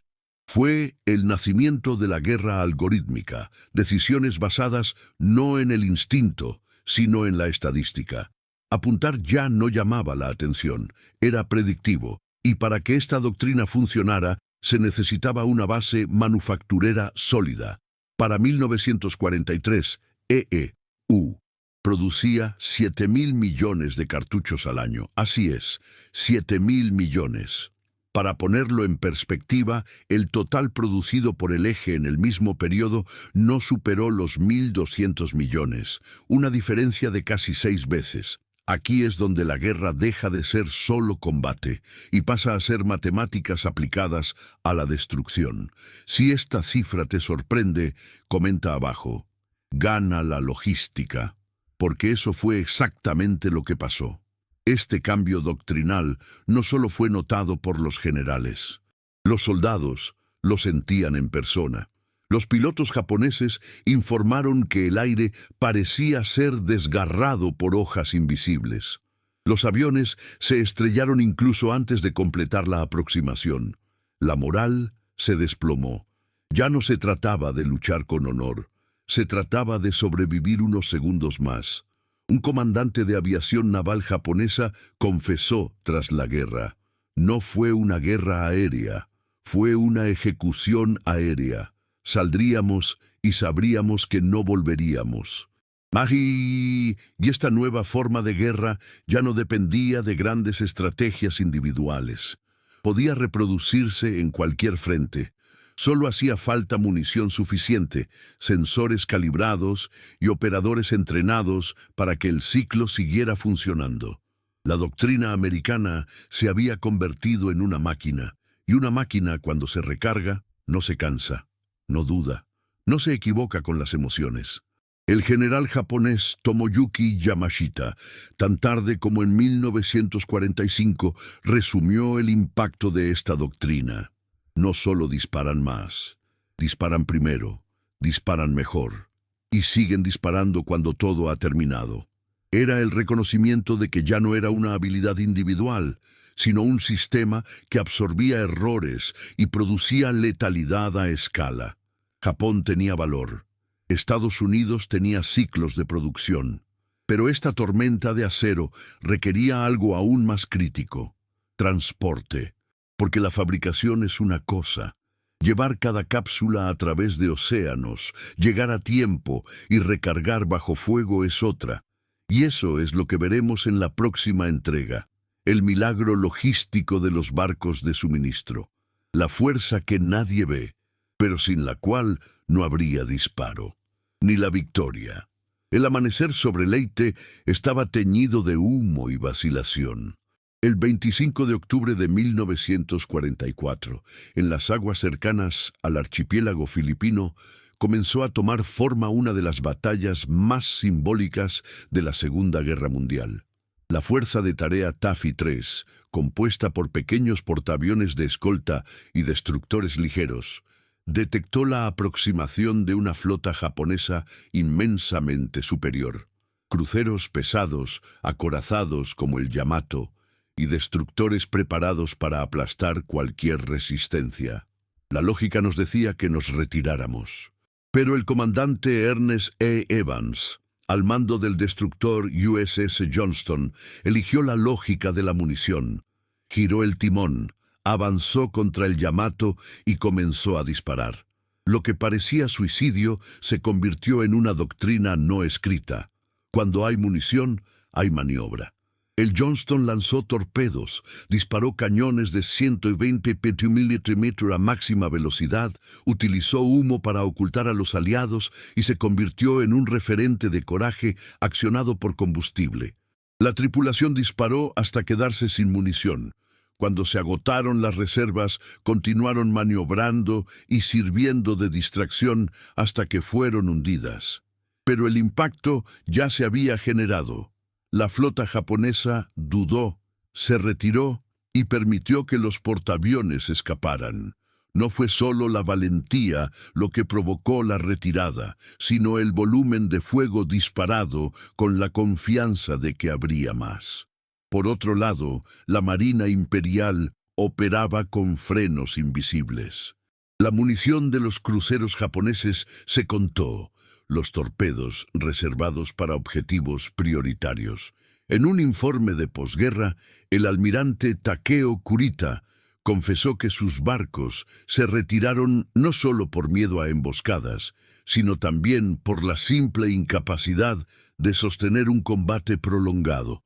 No teníamos forma de reemplazar los proyectiles perdidos. Cada disparo fue una decisión política. Esa frase resume el drama. Cuando cada disparo es demasiado valioso para desperdiciarlo, la orden deja de liderar y empieza a contar. La autoridad cambia de manos, desde el puente hasta los depósitos logísticos. Esta inversión de la jerarquía táctica es una de las señas de identidad de la guerra moderna. En la doctrina estadounidense, el comandante era libre de improvisar, atreverse y reaccionar, porque sabía que, detrás de él, una cadena logística garantizaría el reabastecimiento en tiempo récord. Buques de municiones, petroleros y talleres móviles operaban casi en paralelo con las flotas de combate. En algunas situaciones, los destructores repostaban mientras aún estaban bajo fuego, en maniobras sincronizadas de riesgo, pero posibles gracias a la doctrina del exceso. En Japón, la vacilación venía de arriba, comandantes con órdenes de economizar, dividir las reservas entre frentes y preservar la capacidad ofensiva para el momento adecuado. Ese momento nunca llegó. El contraste más visible se encontraba en los libros de bitácora. Mientras que el USS Herman, otro destructor estadounidense, registró más de 700 proyectiles en una sola mañana, los cruceros japoneses como el Kumano limitaron sus ataques a objetivos seleccionados, evitando fuego inútil. Un bando luchaba como si el mar fuera un almacén, el otro como si cada proyectil fuera una herencia. La consecuencia fue moral. Los artilleros estadounidenses operaron con agresividad, sabían que podían fallar y volver a intentarlo. Los japoneses, en cambio, actuaron con cautela, sabían que no podían cometer un error y por eso a veces ni siquiera lo intentaban. Esta diferencia es más que logística, es doctrinal. Cuando un comandante es libre para cometer errores, se mueve más rápido, asume más riesgos e impone una presión psicológica constante. La doctrina estadounidense permitía fracasos repetidos porque la munición era abundante. La doctrina japonesa, en cambio, exigía la perfección instantánea porque la munición era finita. Era la guerra entre el sistema que aprendía de los errores y el sistema que nunca podía cometer errores. La simbología de esto se refleja en la figura del comandante Evans, un oficial nativo americano de ascendencia cherokee que lideraba su barco como si liderara una manada. El USS Johnston maniobró con tal agresividad que confundió el radar japonés. Recibió decenas de impactos, pero siguió disparando hasta el último cartucho. Su tripulación, en cartas posteriores, confesó que no sabían cuántos disparos tenían, solo que podían continuar. La guerra, para ellos, no se ganó con prudencia, se ganó con persistencia, y la persistencia requiere suministro. Al final de la batalla, Japón había perdido más barcos que los estadounidenses, no porque fueran más débiles, sino porque dudaron ante un enemigo que parecía incansable, y eran incansables porque se les abastecía. La guerra moderna, en este punto, reveló su verdad más cruda. La orden más decisiva no era atacar, sino recargar, y quien pudiera recargarse, ordenaba. En la siguiente parte, dejamos los barcos y descendimos al suelo. Los marines que avanzaban por las islas del Pacífico sabían que detrás de cada desembarco había una ingeniería invisible de munición, comida y combustible. Veamos cómo Estados Unidos creó una línea de suministro flotante, un puente invisible que cruzaba océanos y convertía cada playa en una extensión de la industria continental. La guerra se decide mucho antes del primer disparo. En 1943, en una ciudad industrial del medio oeste americano, los trabajadores de la fábrica de municiones de Des Moines terminan el día con las manos sucias de pólvora, pero la cara limpia de hambre. Tus hijos están en el colegio. La cafetería ofrece carne, leche y fruta fresca. Hay atención médica in situ, horarios estables y un bono de productividad. Todo trabajador sabe lo que hace. No solo producir municiones, sino ganar la guerra. Esos hombres y mujeres, muchos de ellos inmigrantes o de zonas rurales pobres, no fueron convocados al frente, sino a la cadena de montaje, y allí encontraron una misión, un salario, un propósito. Fue la guerra librada con dignidad, y esa dignidad produjo resultados. Al otro lado del Pacífico, la realidad era la contraria. En Japón, fábricas subterráneas improvisadas producían armamento en túneles, garajes y cuevas, no por elección táctica, sino por desesperación. Los bombardeos estadounidenses habían destruido gran parte del parque industrial japonés, y lo que quedaba era impulsado por trabajadores hambrientos. Niños de tan solo 12 años manipulaban explosivos, a menudo sin comprender el riesgo. Las mujeres embarazadas se desmayaban delante de la prensa. La escasez era brutal. Comida racionada en puñados, ausencia de ventilación, accidentes mortales diarios. En lugar de orgullo, miedo.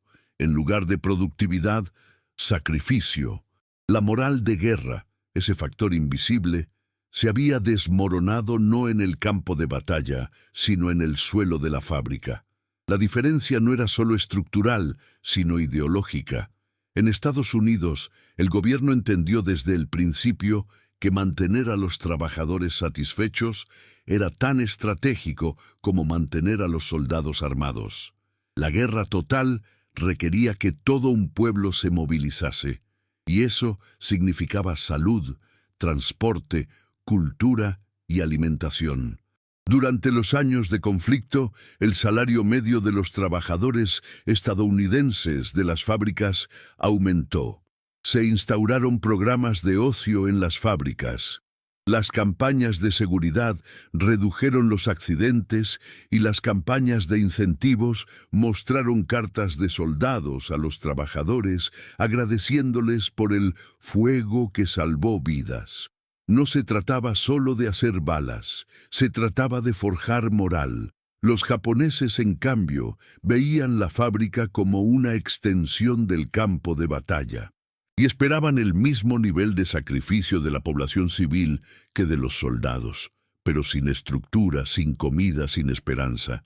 En Tokio, las fábricas de municiones trabajaban hasta 18 horas al día, sin días libres, con mala iluminación y cero protección auditiva. La mortalidad entre los trabajadores aumentó un 200% entre 1943 y 1945. La producción cayó a medida que aumentaba la desesperación.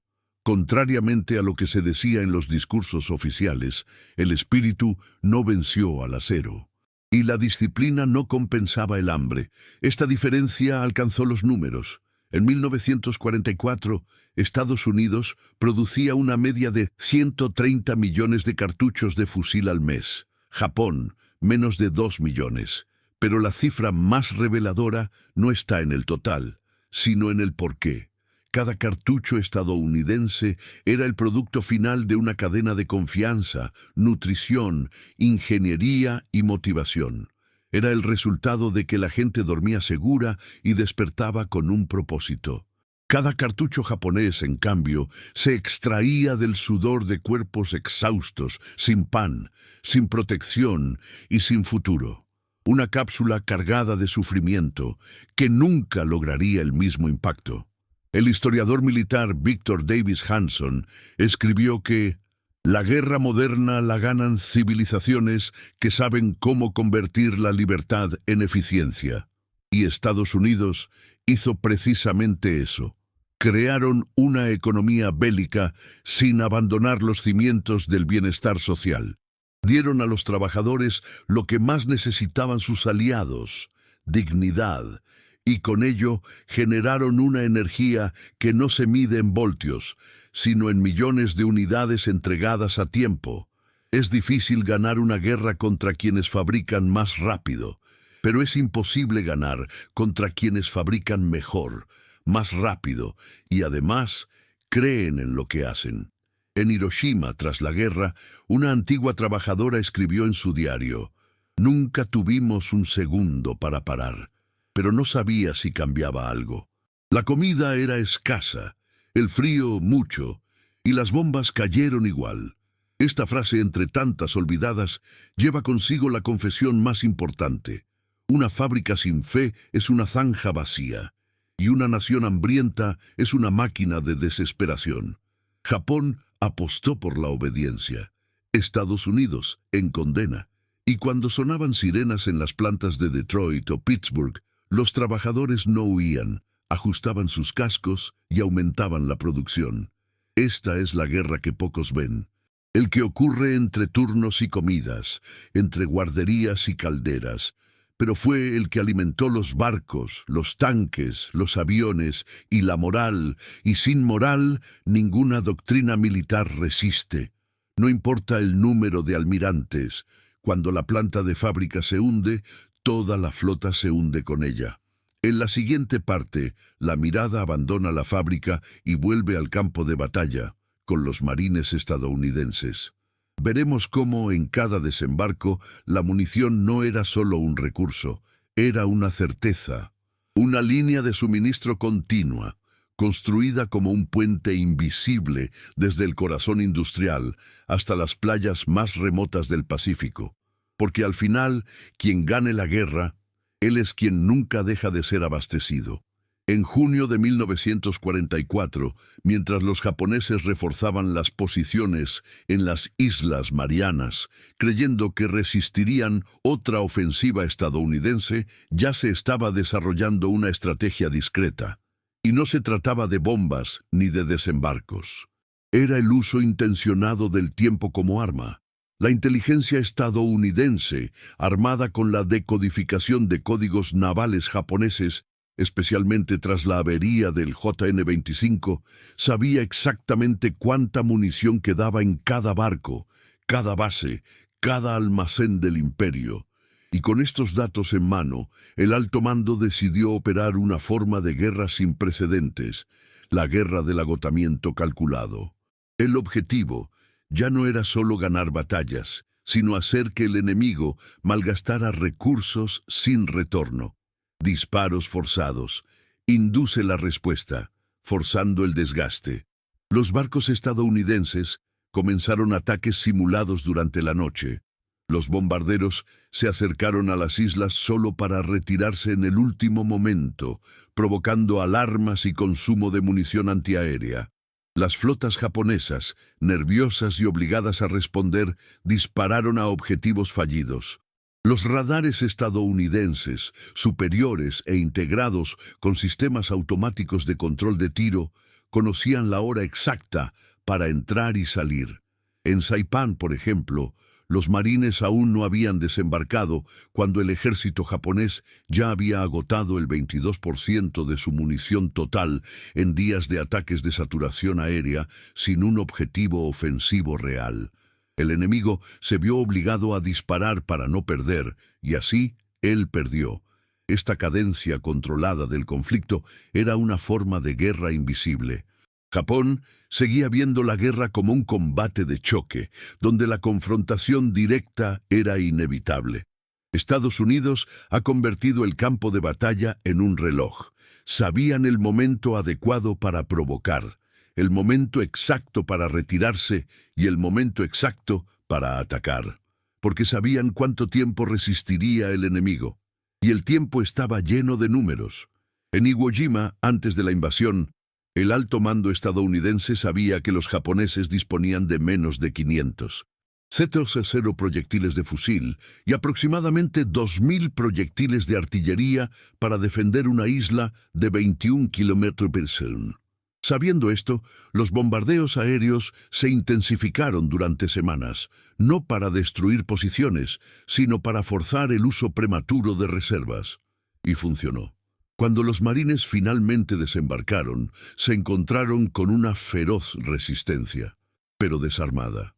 El teniente general Tadamichi Kuribayashi, comandante de la guarnición de Iwo Jima, escribió días antes de la invasión: «Nuestros hombres tienen valor, pero ya no tienen metal. Lucharemos con las manos, si es necesario, pero lo saben». Era un reconocimiento implícito de la guerra asimétrica que se requería. Los estadounidenses no ganaron solo por números, ganaron porque decidieron el ritmo. El imperio japonés, incluso con soldados dispuestos a sacrificarse, no podía dictar el curso de su propia defensa. Era como ver cómo uno mismo se desplomaba en cámara lenta. La ironía de esta historia es que la solución estaba delante de ellos. El problema no era solo el valor o el mando, era suministro, era el momento, y quien domina el tiempo, domina la guerra. Si disfrutas desentrañar estos hechos, muestra tu apoyo. Dale a me gusta y suscríbete para que podamos ofrecerte contenido más profundo. Porque entender la guerra también es entender cómo se decide sin disparar ni un solo tiro. En Okinawa, el patrón se repitió. El bombardeo naval estadounidense comenzó 9 días antes de la invasión propiamente dicha, con una cadencia intencionadamente irregular. Los japoneses, sin saber el momento exacto del ataque, respondieron con artillería, agotando casi la mitad de sus reservas antes de que la primera bota tocara la arena. El día de la invasión, la resistencia ya era limitada. El campo de batalla se había ganado por un calendario. La doctrina estadounidense llamó a esto control de la cadencia operativa. Era un término técnico para una estrategia profunda, agotar la capacidad del enemigo para elegir el momento del combate. Cuando ya no eliges cuándo luchar, ya estás perdido. Japón no solo estaba superado, estaba pilotado. Sus decisiones militares se convirtieron en reacciones previsibles a los estímulos estadounidenses, y no hay honor posible cuando incluso tu furia está manipulada. Esta parte de la guerra es poco recordada porque no implica héroes en desembarcos uniformados ni cinematográficos. Pero quizás sea la forma más cruel y eficiente de dominación, convertir al enemigo en un títere reactivo. Un ejército que dispara cuando el oponente quiere. Una flota que gasta munición para protegerse de fantasmas. En la siguiente parte, entenderemos cómo este ámbito logístico se convirtió en una doctrina absoluta de la Fuerza Aérea y cómo el poder de los portaaviones estadounidenses creó no solo una marina alada, sino una plataforma global permanente de ataque, porque Japón podía contar proyectiles, pero Estados Unidos contaba las pistas. En aguas tranquilas e inesperadas, el mayor colapso de la logística japonesa no se produjo por bombardeos aéreos ni batallas navales, sino por máquinas sumergidas que cazaban como fantasmas. Los submarinos estadounidenses, armados con torpedos e inteligencia de intercepción, atacaron no objetivos militares directos, sino lo que sustentó la guerra japonesa: buques de suministro. Entre 1943 y 1945 se hundieron más de 500, 0 toneladas de munición y equipo, una cifra que representa mucho más que la pérdida de carga. Representa meses de resistencia borrada en segundos. Representa pelotones que nunca recibieron sus fusiles, baterías que nunca vieron sus obuses, aviones que nunca despegaron porque la gasolina se fue al fondo del mar. El Fukuimaru, por ejemplo, transportaba 2.700 toneladas de munición a Filipinas. Fue alcanzado por 2 torpedos a 160 millas al norte de Palaos. A bordo, había suficiente munición para abastecer a 3 divisiones durante 6 meses. El mar se lo tragó todo en menos de 2 minutos.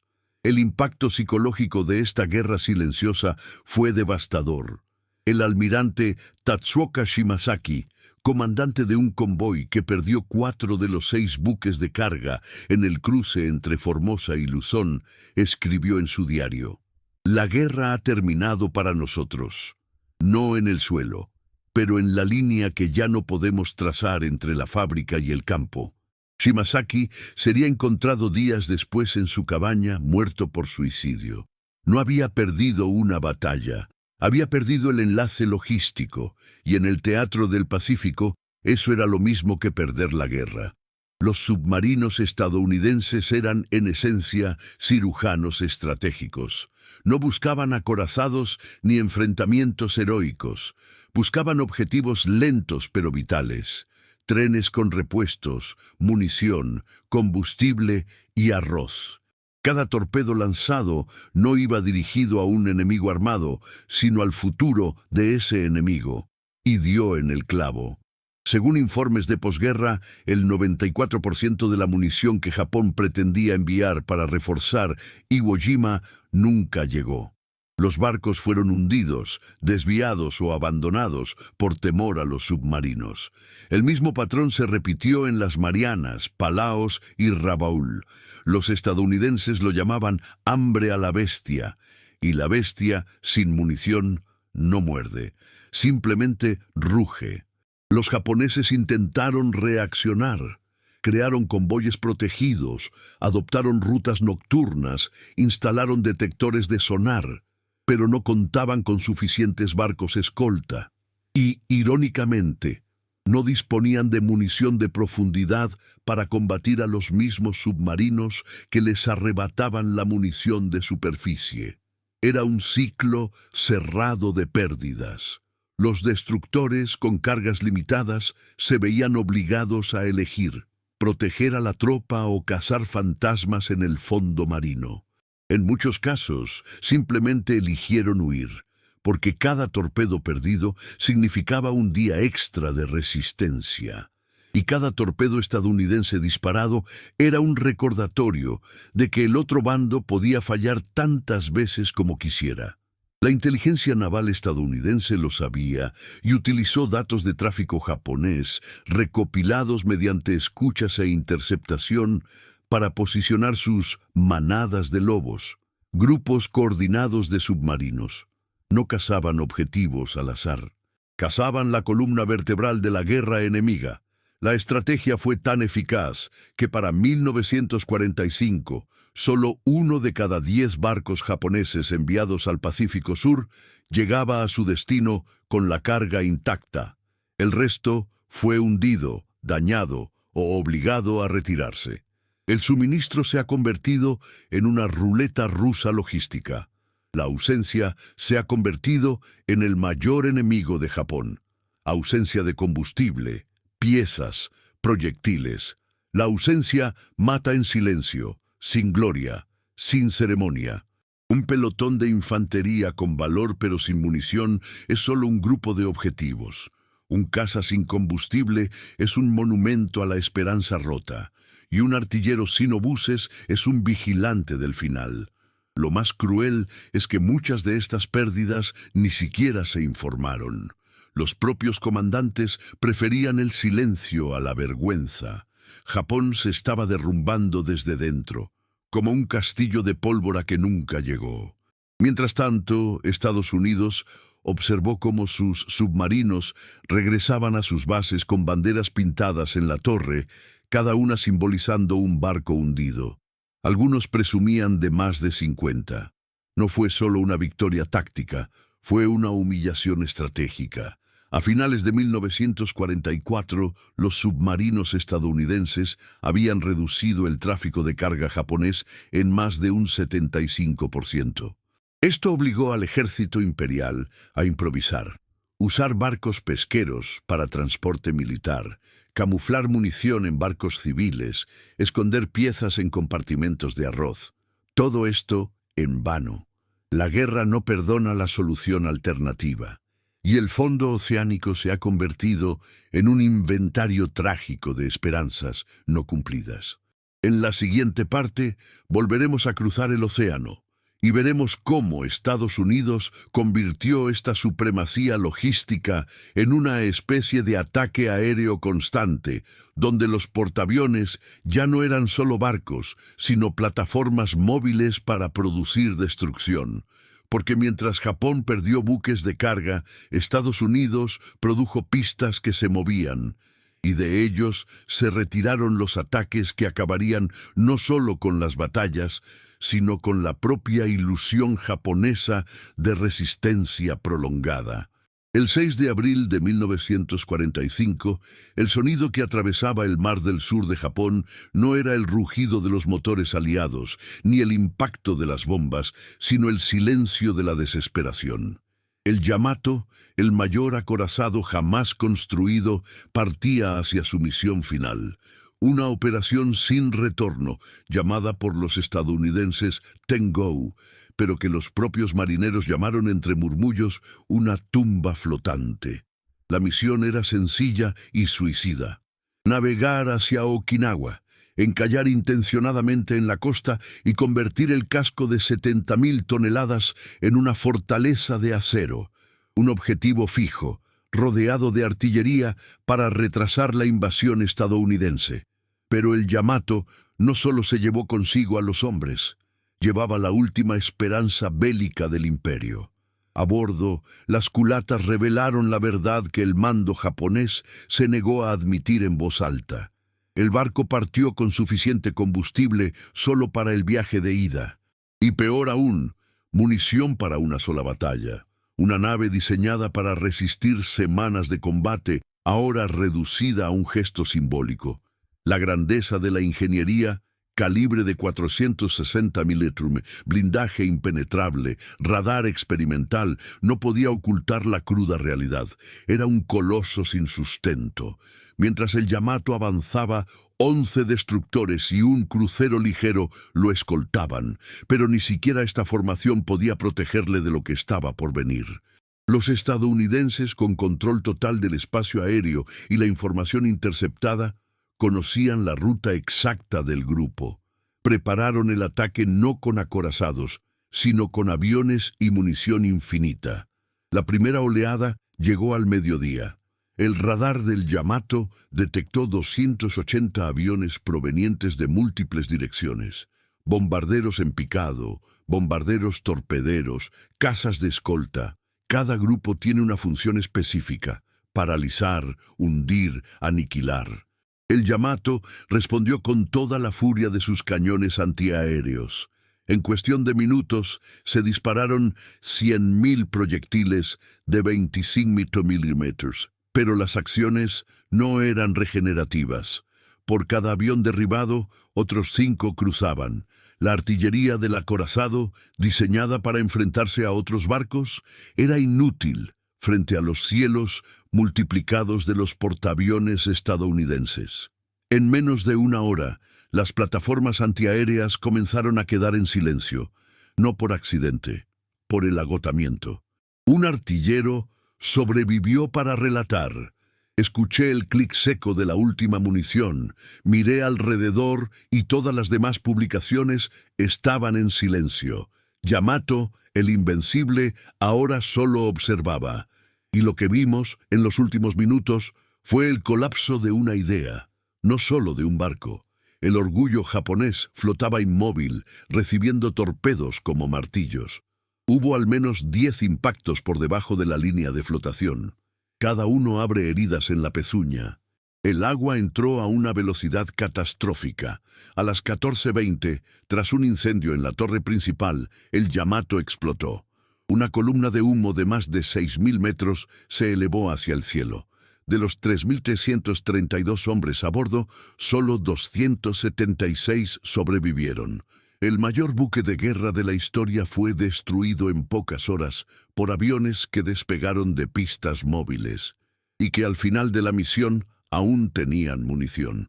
El símbolo definitivo de la derrota no fue la explosión, era el silencio anterior. Cuando los cañones se quedaron en silencio porque no había nada más que disparar, cuando los artilleros solo podían mirar hacia arriba, indefensos, mientras el cielo escupía acero en ciclos constantes, Yamato no cayó por falta de valor, cayó por falta de cartuchos. La guerra por fin mostró su veredicto: gana quien grita más fuerte, pero quien recarga más rápido. En la siguiente parte saldremos de los restos y volveremos a las fábricas para entender cómo Estados Unidos apoyó esta máquina de bomberos con una política de producción continua, donde cada tonelada de munición tenía un nombre, un destino y un impacto. Porque el fin del Yamato no fue solo el hundimiento de un barco, sino la firma de un contrato industrial y la victoria. Décadas después del fin de la guerra, la frase del capitán japonés Tameichi Hara sigue grabada como un epitafio de impotencia estratégica. Los estadounidenses dispararon sin pensar. Contamos cada disparo. Muchos interpretaron estas palabras como una crítica apenas disimulada a la imprudencia enemiga o como un tributo a la precisión samurái. Pero Hara no hablaba con orgullo. Hablaba con resignación. Lo que vio en la cubierta de la Matsukase no fue solo un bombardeo, fue la materialización de una desigualdad civilizacional. En Guadalcanal presenció no solo una diferencia doctrinal, sino también de época. Mientras los japoneses operaban bajo la lógica del honor, los estadounidenses operaban bajo la lógica de la producción. Para el imperio del sol naciente, cada disparo era una decisión. Para Estados Unidos, era una estadística. Esta diferencia es más profunda de lo que parece. Ella define lo que el siglo XX llegó a entender como poder militar. Ya no es la capacidad de luchar con valentía y se convierte en la capacidad de mantener el combate cuando la valentía ya no es suficiente. Japón, al igual que Alemania, seguía creyendo en la figura del guerrero como el centro de la guerra. Apostó por la iniciativa táctica, el mando inspirado, el control visual del campo de batalla. Estados Unidos abolió todo esto con una lógica brutal. El poder no está en quienes aspiran, está en quienes fabrican. La victoria pertenece al lanzamiento, no a la espada, al trabajador, no al general, al convoy de municiones, no a discursos incendiarios. Durante todo el conflicto quedó claro que los estadounidenses no solo aceptaban el error, sino que lo incorporaban a la doctrina. Un piloto falló 1000 disparos y aún tenía combustible y munición para intentarlo de nuevo. Un barco disparaba de noche en patrón ciego, no por falta de cálculo, sino por el exceso de munición. El concepto de eficiencia fue reemplazado por el concepto de saturación. El miedo a desperdiciar ha dado paso a la estrategia del exceso. El pensamiento militar estadounidense empezó a girar en torno a un principio brutalmente simple. Quienes pueden cometer errores infinitos ganan a quienes siempre tienen que hacerlo bien. La frase de Hara, por tanto, es más que un comentario táctico, es una rendición filosófica. Reconoció que estaban librando una guerra con herramientas del pasado contra una máquina que no se detenía.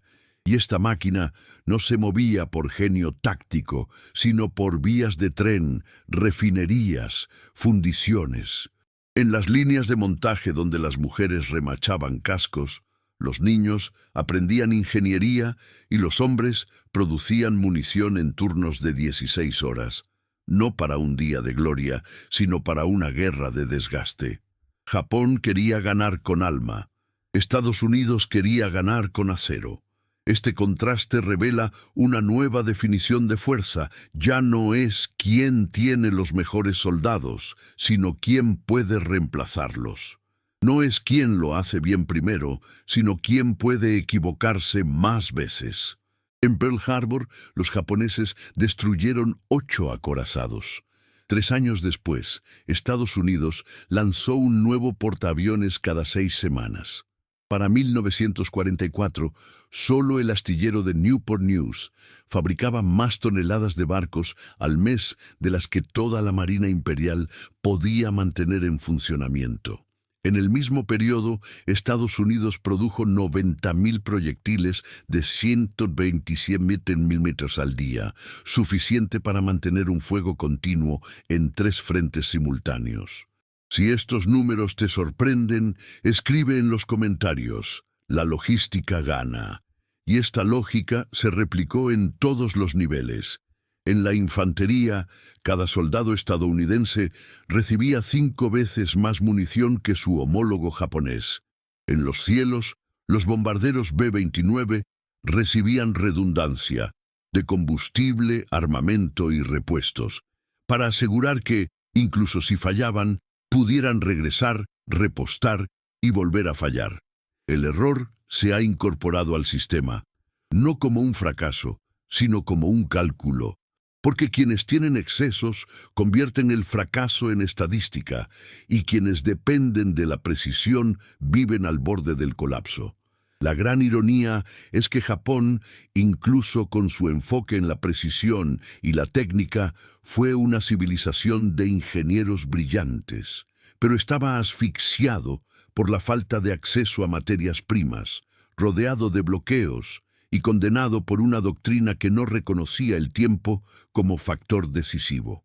Los estadounidenses sabían que no tenían que ganar todas las batallas. Necesitaban batir el reloj, y para eso bastaba para asegurar que el enemigo algún día no tuviera más balas. Al final de la guerra, Estados Unidos había producido 47.000 millones de proyectiles. Japón, poco más de 15 millones. No es solo una diferencia en números. Es la distancia entre épocas, una guerra hecha de disparos, contados contra otra hecha de disparos despreocupados. La primera requería valor, el segundo requirió ser reemplazado. Y este reemplazo llegó implacablemente desde Kansas City, Ohio, Michigan. No héroes, sino operadores de prensa, ingenieros industriales, técnicos que nunca han oído un disparo, pero cuyas manos construyeron la victoria. En la siguiente parte, terminaremos este viaje mirando no solo el final del conflicto, sino también el legado estratégico que dejó. Porque lo que Japón enfrentó no fue solo un enemigo, era un sistema. Y ese sistema ha redefinido para siempre lo que significa estar preparado para la guerra. Cuando el acorazado Yamato se hundió, no fue solo un barco que desapareció bajo las olas. Fue toda una idea, la creencia de que el honor y el coraje, por sí solos, podían enfrentarse a la máquina, que un imperio sin petróleo, acero ni fábricas modernas podía vencer a un enemigo que producía 50.000 cartuchos antes del desayuno. Que sería posible equilibrar la balanza de la guerra con doctrina y sacrificio, ignorando las matemáticas. Japón fue a la guerra con el corazón ardiendo, pero sin suficiente combustible para mantener ese latido.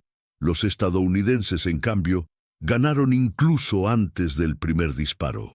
Ganaron cuando convirtieron fábricas de coches en fábricas de municiones, cuando priorizaban el transporte sobre el heroísmo, cuando entendieron que en el siglo XX la victoria no pertenecía a quienes tenían la espada más afilada, sino a quienes tenían más acero para fabricar miles de espadas al día.